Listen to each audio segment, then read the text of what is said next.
नमस्कार दोस्तों, स्वागत है आपका हमारे YouTube चैनल पर। आज हम बहुत मेहनत के बाद 13 नवंबर के 40 जो जीके के क्वेश्चन 40 जीके के क्वेश्चन पूछे गए थे उनको इस वीडियो में लेकर आए हैं और उनका आंसर की भी लेकर आए हैं। बहुत मेहनत किए हैं दोस्तों, और आप इस वीडियो का वो ऐसे ही मत जाने देना। और जो दोस्त आपकी इस वीडियो की तैयारी कर रहा है, चाहे वो 13 नवंबर को एग्ज़ाम देकर आया हो और चाहे उसका 20 नवंबर को एग्ज़ाम हो, उनके लिए वीडियो बेहद ही इम्पॉर्टेंट है, बहुत ही महत्वपूर्ण वीडियो है। तो इस वीडियो को एक भी सेकंड मिस मत कीजिएगा, क्योंकि एक एक क्वेश्चन का हम डाउट इस वीडियो में क्लियर कराने वाले हैं। और 13 नवंबर के जो 40 के 40 प्रश्न पूछे गए थे उनका हम हूबहू एकदम सेट लेकर आए हैं, एक एक क्वेश्चन। और हमें पेपर बहुत ही मुश्किल से प्राप्त हुआ है।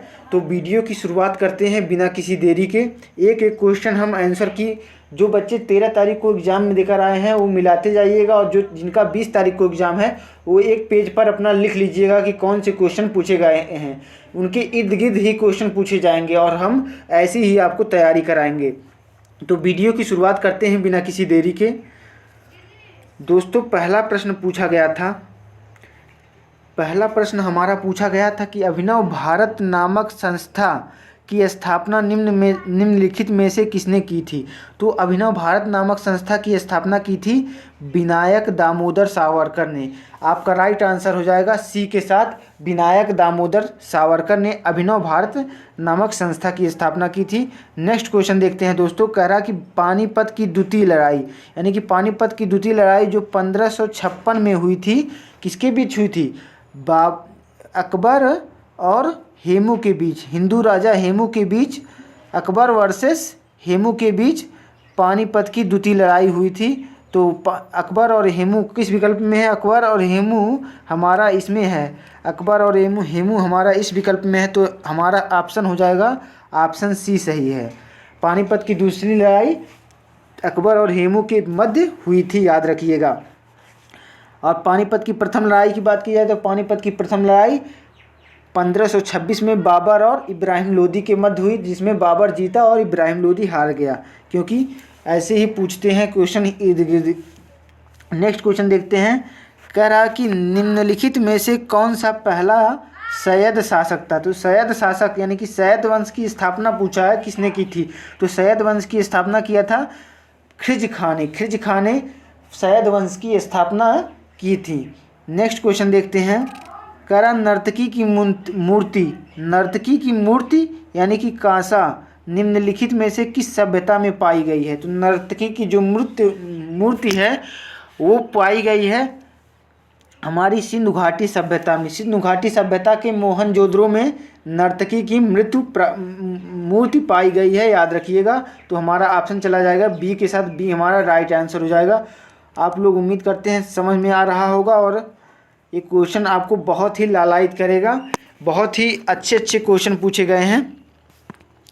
नेक्स्ट क्वेश्चन है, निम्नलिखित में से कौन सा राज्य नौ कलेवर त्यौहार से संबंधित है? तो नौ कलेवर त्यौहार का संबंध है ओडिशा राज्य से। ओडिशा राज्य में नौ कलेवर त्यौहार मनाया जाता है। नौ कलेवर त्यौहार ओडिशा राज्य में मनाया जाता है, यह बात याद रखिएगा। नेक्स्ट क्वेश्चन है, कह रहा कि घोरियल स्क्रॉल्स भारत की लुप्तप्राय कला का वह रूप है जिसे नक्काशी परिवार कई पीढ़ियों से चला रहा है।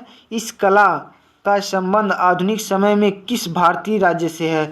तो ये जो कला है वो किस राज्य से संबंधित है, ये पूछ रहा है। घोरियल स्क्रॉल्स कला किस राज्य से संबंधित है? तो ये एक संबंधित है पश्चिम बंगाल से। पश्चिम बंगाल से इसका संबंध है, याद रखिएगा। नेक्स्ट क्वेश्चन है, एन एरा ऑफ डार्कनेस करा दी ब्रिटिश एम्पायर इन इंडिया पुस्तक किसने लिखी? तो ये लिखी थी कांग्रेस के सांसद शशि थरूर ने। शशि थरूर की ये पुस्तक है। नेक्स्ट क्वेश्चन देखते हैं।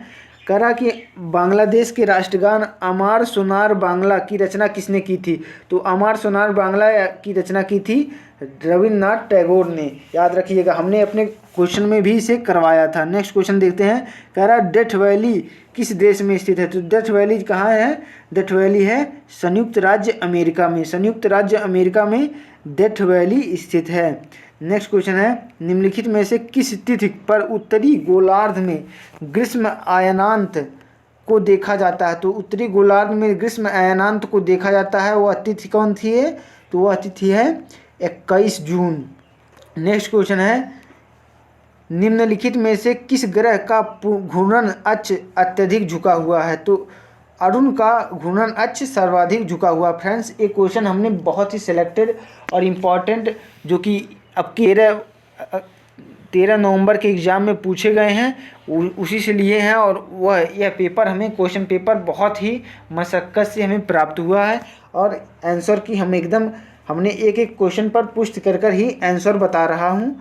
एक भी क्वेश्चन इधर उधर नहीं है, सब क्वेश्चन हम राइट बता रहे हैं, तो आप मिला लीजिएगा। नेक्स्ट क्वेश्चन है, भूपेन हजारिका सेतु, जिसे ढोला सदियाँ पुल भी कहा जाता है, असम और किस राज्य को जोड़ता है? तो ये असम और अरुणाचल प्रदेश को जोड़ता है, याद रखिएगा।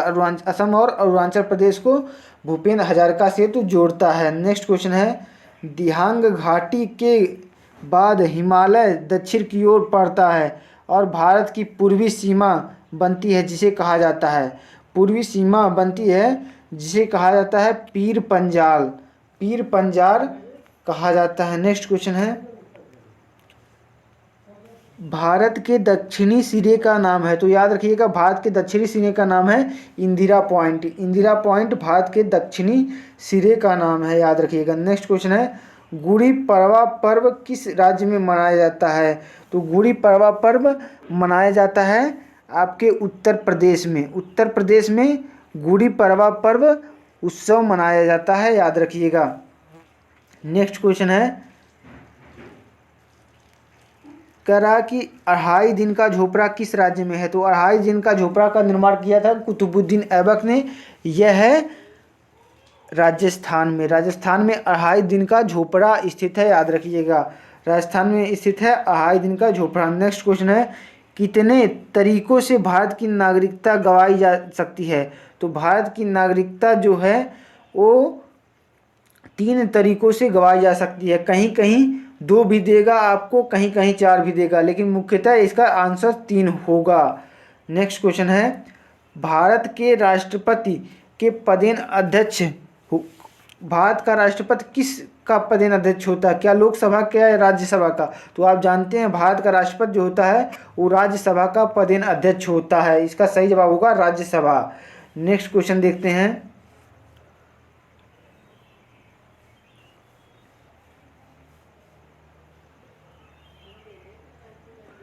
39वां प्रश्न है, कह रहा है निम्न में से कौन सा कथन धन विधेयक के बारे में सही नहीं है? तो हम देखिए यहाँ पर पहला कथन दिया है, धन विधेयक को संसद के किसी सदन में पेश किया जा सकता है। तो धन विधेयक को याद रखिएगा केवल लोकसभा में पेश किया जाता है, राज्यसभा में उसको 14 दिन के लिए अनुमति दी जाती है, और उसमें राज्यसभा में पेश नहीं किया जाता है धन विधेयक को, याद रखिएगा। तो हमारा यह पहला कथन गलत था, और बी, सी और डी ये तीनों कथन पढ़ लीजिएगा, तीनों एकदम सही है, परम सत्य हैं, लेकिन ए जो है वो गलत है। नेक्स्ट क्वेश्चन देख लेते हैं। नेक्स्ट क्वेश्चन है हमारा, कह रहा भारतीय संविधान में आपात उपबंध से लिए गए हैं। तो भारतीय संविधान में आपात उपबंध यानी कि आपात उपबंध जो हैं वो भारत शासन अधिनियम 1935 से लिए गए हैं, आपात उपबंध, याद रखिएगा। नेक्स्ट क्वेश्चन है, जब हम वस्तुएं एवं सेवाओं के उपभोग व खरीदारी के लिए अतिरिक्त राशि का भुगतान करते हैं तो उस अतिरिक्त राशि को कहा जाता है? तो याद रखिएगा, जो अतिरिक्त राशि हम भुगतान करते हैं उसे 2017 के पहले सेवा कर कहा जाता था, लेकिन अब उसे वस्तु एवं सेवा कर यानी कि जीएसटी कहा जाता है, याद रखिएगा। नेक्स्ट क्वेश्चन है, निम्नलिखित में से कौन भारतीय अर्थव्यवस्था के द्वितीयक क्षेत्र के अंतर्गत आता है? तो भारतीय अर्थव्यवस्था के द्वितीयक क्षेत्र के अंतर्गत आता है वस्तुओं का परिवहन भारतीय अर्थव्यवस्था के द्वितीयक क्षेत्र के अंतर्गत आता है। नेक्स्ट क्वेश्चन है, भारत में रेपो दर कौन निर्धारित करता है? तो भारत में रेपो दर निर्धारित करता है भारतीय रिजर्व बैंक। भारत में रेपो दर निर्धारित करने वाला बैंक है। नेक्स्ट क्वेश्चन है, किसी चलती हुई वस्तु की गति को आधा करने पर उसकी, तो ऑप्शन ए इसका सही जवाब होगा, गतिज ऊर्जा प्रारंभिक का 1/4 यानी कि 1/4 भाग हो जाती है अगर कोई वस्तु की गति आधा की जाए। नेक्स्ट क्वेश्चन है, कह रहा है स्केलर अदिश राशि कौन है? अदिश राशि इसमें पहचानना है। तो बल, वेग और त्वरण ये तीनों सदिश राशियां हैं, जबकि दबाव जो है ये हमारी अदिश राशि है। तो हमारा राइट आंसर चला जाएगा ऑप्शन बी, दबाव के साथ, यानी कि इसे कहते हैं दाब। दाब को क्या कहते हैं? दाब को कहते हैं दबाव। तो दाब के साथ हमारा राइट आंसर चला जाएगा। नेक्स्ट क्वेश्चन है, पारा थर्मामीटर में कार्य करने का सिद्धांत है। तो पारा थर्मामीटर में कार्य करने का यह सिद्धांत होता है कि गर्म करने पर पदार्थ का विस्तार होता है।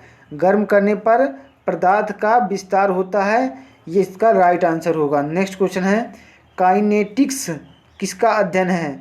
काइनेटिक्स कह रहा है किसका अध्ययन है? रासायनिक प्रतिक्रिया की दर कितनी तेजी से प्रक्रिया होती है, एक अभिकारक से उत्पादों को शामिल करने, यानी कि तीनों का अध्ययन काइनेटिक्स, यानी कि सभी सत्य हैं। नेक्स्ट क्वेश्चन है, सभी परमाणुओं में पाए जाने वाले स्थिर नकारात्मक चार्ज वाले कण हैं। तो नकारात्मक चार्ज वाले कण यानी कि माइनस चार्ज किस पर लगता है? तो माइनस चार्ज लगता है इलेक्ट्रॉन पर। नेक्स्ट क्वेश्चन है, सिस्टोलिक और डायस्टोलिक शब्द का उपयोग किस संदर्भ में किया जाता है? तो सिस्टोलिक और डायस्टोलिक शब्द का प्रयोग किया जाता है रक्तचाप को मापने में, यानी कि ऑप्शन सी आपका राइट आंसर हो जाएगा। नेक्स्ट क्वेश्चन देख लेते हैं, एक 51वां प्रश्न कहा है अंतिम में, देखिए कहा रहा है निम्नलिखित में से कौन मानव रक्त को का थक्का बनाने के लिए अनिवार्य है? तो विटामिनों में से कौन सा विटामिन मानव रक्त का थक्का बनाने के लिए अनिवार्य है? तो विटामिन के याद रखिएगा, मानव रक्त का थक्का का निर्माण करता है विटामिन के। तो विटामिन के जो होगा वो आपका राइट आंसर हो जाएगा। विटामिन के जो होगा ये राइट आंसर हो जाएगा बी के साथ। नेक्स्ट क्वेश्चन देखते हैं, कीटों के में गैसों का आदान प्रदान के लिए वायुनली के संजाल को क्या कहा जाता है? तो कीटों में गैसों के आदान प्रदान के लिए वायुनली के संजाल को कहते हैं श्वास नली या ट्रैकिया, याद रखिएगा ट्रैकिया के नाम से जाना जाता है। नेक्स्ट क्वेश्चन है, निम्नलिखित में से कौन सी गैस ग्रीन हाउस गैस नहीं है? तो इसमें जलवाष्प, नाइट्रस ऑक्साइड, मीथेन ये तीनों ग्रीन हाउस गैसें हैं, जबकि ऑप्शन डी आर्गन एक ग्रीन हाउस गैस नहीं है। नेक्स्ट क्वेश्चन है, national mission for sustaining ecosystem में निम्नलिखित में से कौन सा राज्य शामिल है? तो इसमें पश्चिम बंगाल को शामिल किया गया है, अन्य 3 राज्य इसमें शामिल नहीं हैं और सभी विकल्प सही हैं, ये भी गलत है। नेक्स्ट क्वेश्चन है, निम्नलिखित में से किसका प्रयोग बहुत अधिक गति वाले सर्चिंग एप्लीकेशन के लिए किया जाता है? तो बहुत अधिक गति वाले सर्चिंग एप्लीकेशन के लिए डायनेमिक रैंडम एक्सेस मेमोरी का उपयोग किया जाता है। नेक्स्ट क्वेश्चन है, कंप्यूटर के संदर्भ में पीडीएफ का पूर्ण रूप होता है? तो पीडीएफ का पूर्ण रूप होता है portable document format. Portable document format PDF का पूर्ण रूप होता है। नेक्स्ट क्वेश्चन है, cricket world cup the Indian challenge पुस्तक के लेखक हैं? तो आशीष रे की पुस्तक है cricket world cup the Indian challenge, याद रखिएगा। नेक्स्ट क्वेश्चन है, रिमोट सेंसिंग टेक्नोलॉजी के संदर्भ में लीडार का पूर्ण रूप है? तो लीडार का पूर्ण रूप होता है light distraction and reflection. Next question है, फास्टर, हायर, स्ट्रॉन्गर किस खेल से संबंधित है? फास्टर, हायर और स्ट्रॉन्गर ये तीनों के तीनों ओलंपिक खेलों से संबंधित होते हैं। नेक्स्ट क्वेश्चन है, दुनिया के शीर्ष पुरुष टेनिस खिलाड़ियों में से एक खिलाड़ी राफेल नडाल किस यूरोपीय देश से हैं? तो राफेल नडाल का संबंध है स्पेन से, स्पेन से संबंध है राफेल नडाल का। शेष मैथ और हिंदी का हम बाद में सॉल्व करा देंगे। अभी तक के लिए केवल इतना था, तो हमारा वीडियो यहीं पर ख़त्म हुआ। Thanks for watching.